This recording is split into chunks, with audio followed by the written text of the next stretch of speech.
Hello and welcome to a new episode of Dividend Data. Today I will be doing a Q&A session, a little fireside chat, if you will. I put out a post earlier this week to take some questions from the audience. This will cover stocks, investing, dividends, personal finance, etc. Leave a comment below this video if you want your question answered in the next Q&A video. All right, so question 1 from FPS Ninja 1. How much do you think Mondelez will try and buy Hershey's for? This takeover has made the stock seem unattractive to me as it won't now give me a regular dividend income. So if you didn't see that news earlier this week, there was speculation that Mondelez was going to acquire Hershey's. I recently made a full Hershey stock review video last month, so go check that out if you want more information on that company. And after the report of a possible acquisition came out on Monday, Hershey stock soared 14% from $175 a share all the way to $200 a share. However, since then, the company has sold off and is now back down to $182 a share. And since you asked this question, we actually have some breaking news.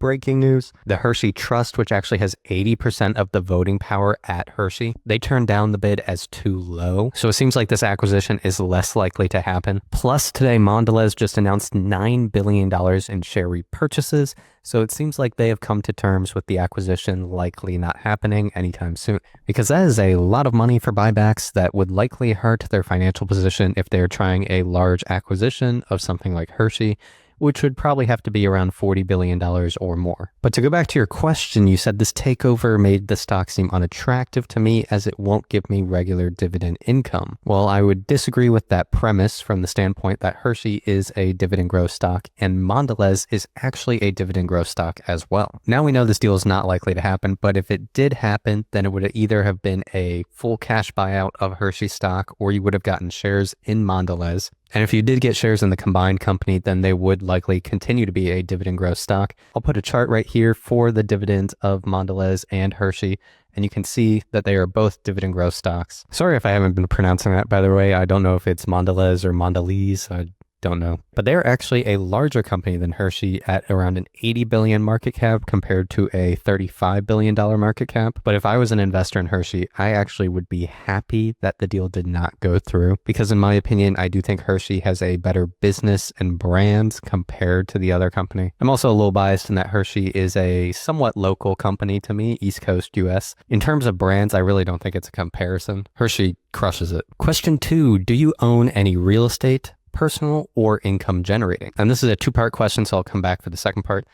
Do I own real estate? I do not own real estate. Actually, this place that I am currently sitting in right now, I put an offer to buy it, but I got beat out. And then I contacted the people and they were willing to rent it for far under what the market was. So I would say in many of the markets in the US, we are in a renter's market right now with the higher interest rates. So I will likely continue renting for a while. I don't have a plan to buy a property anytime soon. And I am also not planning on getting into real estate investment, although there is a lot of opportunity in that. Personally, I'm focused on building wealth through investing in the stock market, plus growing my personal income and business value over at dividenddata.com, and who knows, future projects down the line. So I think at my current phase of life, trying to get into real estate investing would just be a major distraction for me and not worth it. But similar to dividend investing, one of the most attractive things about real estate is the potential for regular income from rent. And you can then use that to pay off the debt and eventually use that income to help acquire new properties over time. And you can slowly build up a portfolio of cash flowing investments. So if you were personally really interested in real estate and you had a background there, then I think one of the most simple approaches for the everyday person is to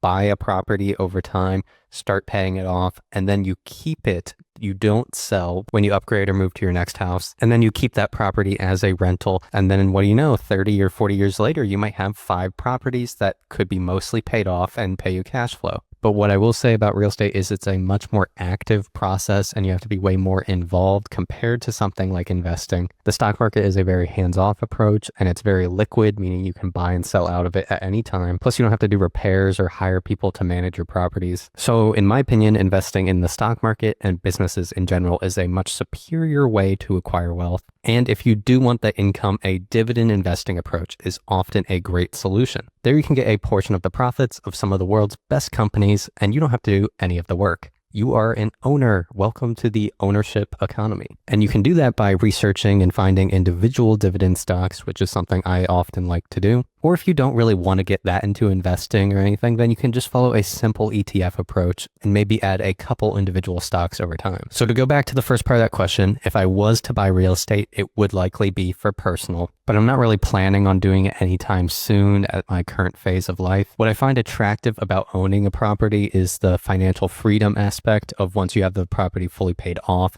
then you have no monthly rent or mortgage payment, which can dramatically reduce your expenses and allow you to funnel even more money into investing. So increased financial security, freedom, and potential growth because you can put more of your active income towards investing. So that's the plus side of owning your own property. Great solution, and I'll likely do that sometime over the next decade. All right, so part 2 of that question is, do you work a conventional day job besides YouTube?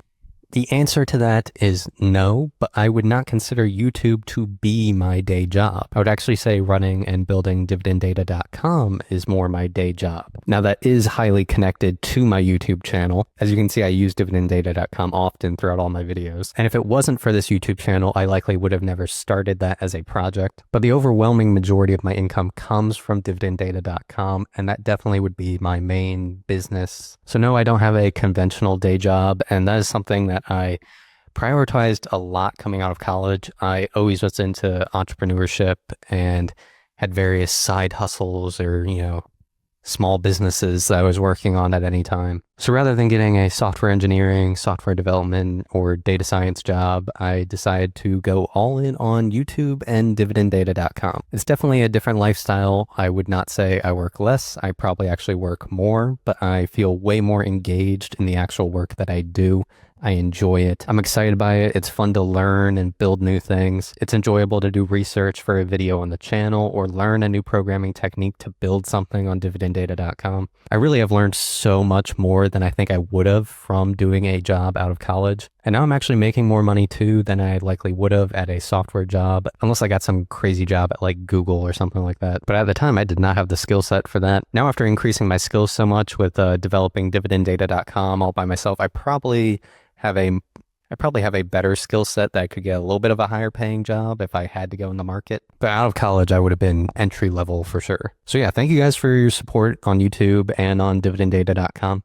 I'm working my ass off to make it better. The future looks bright. We're hitting all-time highs on basically every metric. All right, so the next question from Theodore Ross. Will there ever be a Dividend Data mobile app? Now, this is an interesting question. Please comment below if you really want a mobile app. I'll walk you through my logic here. I initially was not planning on making one because it would basically split me into 2 different code bases I'd have to keep updated. And I would also have to teach myself an entirely new path of development. I have no experience with mobile dev. I am just now becoming kind of good at web development. So I think it would largely be a distraction, especially since you can use dividenddata.com on your mobile browser. But I agree that a native app would be a better experience. And I recently had an idea for how to very efficiently and quickly build a Dividend Data app. And if I did that, I think it would largely just be built around the AI tool and maybe 1 or 2 other features. So it would basically just be that you can chat to the Dividend Data AI on your phone. So I'm considering it, but not anytime in the next few months, definitely. Related to dividenddata.com, I've been building a lot more internal tools lately so I can check how the user engagement is, see what features people are using and liking, who's the power users, etc. And then connecting that to all my other backend data sources as well.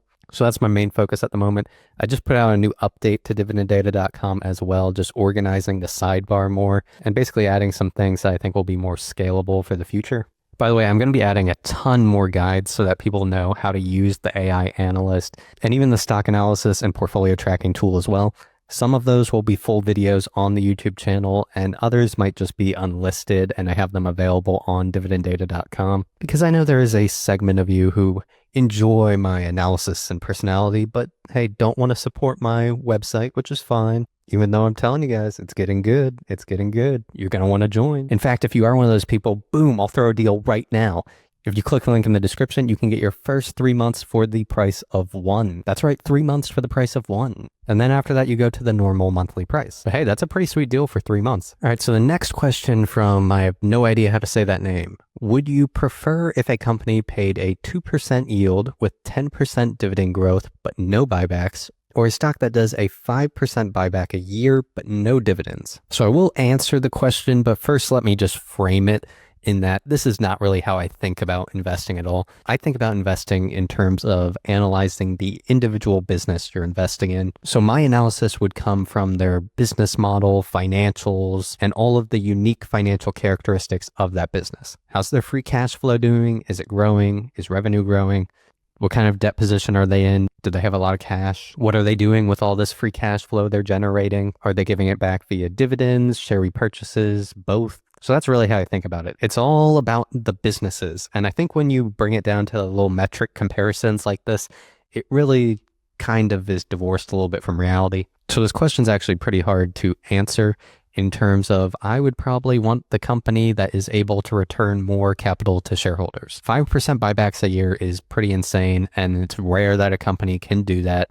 And a lot of times when you see companies that do that, it's from debt. They're usually buying back shares with debt, which is an unsustainable practice a lot of the time. So in terms of sustainability, I would definitely prefer a 2% dividend yield with 10% dividend growth. It seems like a more realistic business scenario. But theoretically, I guess 5% of share repurchases is a higher return to shareholders compared to 2% dividend yield. But again, these stats alone really don't tell me that much about a business. I really need to see the full picture of everything going on. What I will say is that 2% dividend yield with 10% dividend growth is a pretty good target to hit. And it's a pretty good balance for dividend investors of all ages, whether you're earlier and focused on total return, or if you're older and want to be building up that dividend income to live off of soon. 2% with 10% growth, that's a really good combination in terms of both starting dividend yield and high dividend growth. All right, and I'll do two more questions, which are from my last Q&A video. All right, so one question is, hi from the UK. Do you own any cryptocurrency, Bitcoin, or altcoins? If so, is it a long-term hold for you? So no, I don't, but I do support the movement behind Bitcoin and the idea of a decentralized currency.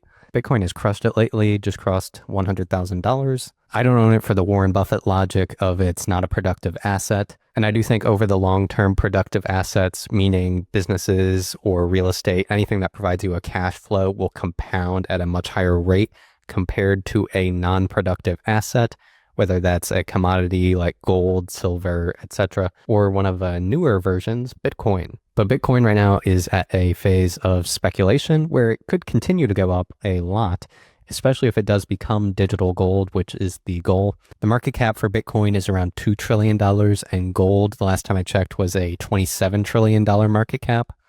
So if Bitcoin does become digital gold, then there's a lot of room to continue growing. However, that is a speculation and bet itself. You are betting on whether it becomes that. And if it does become digital gold, I don't want to own it because I don't want to own regular gold. And this is something us dividend investors really focus on. Productive assets, meaning having ownership in cash flow producing businesses or real estate. That has a very strong long-term compounding effect. And the reason is you can reinvest the cash flows it produces to acquire ownership in other things which have the potential to grow and pay you more cash flows in the future, creating this snowball effect of income that compounds over time. And I'll give you two little examples there. One is a statistical one. If we compare the stock market performance to gold, the stock market with dividends reinvested has just absolutely crushed gold over the past 100 years. I'll look for a chart and throw it up here. And the reason for this is this compounding effect and real productivity. If you take a step back and just think of it in terms of the real world, if you buy a piece of gold and wait 100 years, you still just have that piece of gold and it's worth what someone else will pay for it. If you invest in a business, that business itself can reinvest in itself and continue to grow over time. Over those years, it may grow from, one factory and distribution in one area to, 10 factories, global distribution, blah, blah, blah. That business itself can grow massively. Plus, it can pay you cash flows, which you can use to invest in other businesses, which can compound and grow. So in 100 years, you could either be left with the same little brick of gold or a stream of growing cash flows and ownership in businesses, which are so much larger and more productive in the future. And when you think about it like that, it's pretty obvious which is better. So yes, there still may be a very good trade around Bitcoin. And listen, I support everything about it Bitcoin. It lines up with my political values pretty well. But if you buy one Bitcoin today, you will still only have one Bitcoin 100 years from now. That's it. And it's only worth what someone else is willing to pay for it. So there's plenty of opportunity to make money on Bitcoin and cryptocurrencies. I'm not participating in it because I have plenty of other ways to make money. I am not at a shortage of ideas. I have tons of stocks I think are good investments, and I'm also interested in building businesses myself. And you do not have to make money every single way. Pick what you're interested in and good at and just stick to your plan. All right, here's the final question from Taylor Radaniki. Is growing your business the only way you're growing your personal income? Any other skills you are focused on? So yeah, growing my business right now is the number one path to increasing my income. And a lot of that is around dividenddata.com. So I am mostly focused on skills related to that. So right now specifically, I'm learning a lot more about marketing and kind of data analytics so I can analyze how my apps are performing. I'm also focused on learning a lot more about AI, and I think this is something that we all should be focusing on because it's very clear that's the next big technology shift happening, and you want to be a leader in that. You want to be someone who understands it and can use that skill set to your advantage. Other skills that in general I think have a very good return on investment. I think being a good writer and having a good grasp on language is very helpful. I think I have a pretty good background there, but there's always room to improve. And personally, I'm trying to improve, I guess, with public speaking and being proactive, reaching out to people. I think I have a tendency to be more introverted and work by myself on things. But yeah, I mentioned this a lot in my last Q&A. Aside from investing, one of the best things you can do is focus on growing your own personal income. And a lot of that comes from reinvesting into education and improving your skill set. And that can be an investment of time or spending money to get some certification or course or something. And this is especially important when you're young. You need to grow your income so that you have money to invest. If you're making 30 grand a year, yeah, you could invest, but you really got to focus on making more income. And that will have a far greater return on your investment than investing that money. But ideally, you do both. All right, so that is the end of this Dividend Data Q&A video or fireside chat. My name is Zach. Thank you for watching. Sign up for dividenddata.com and let's get investing. Thanks for watching. See you in the next video.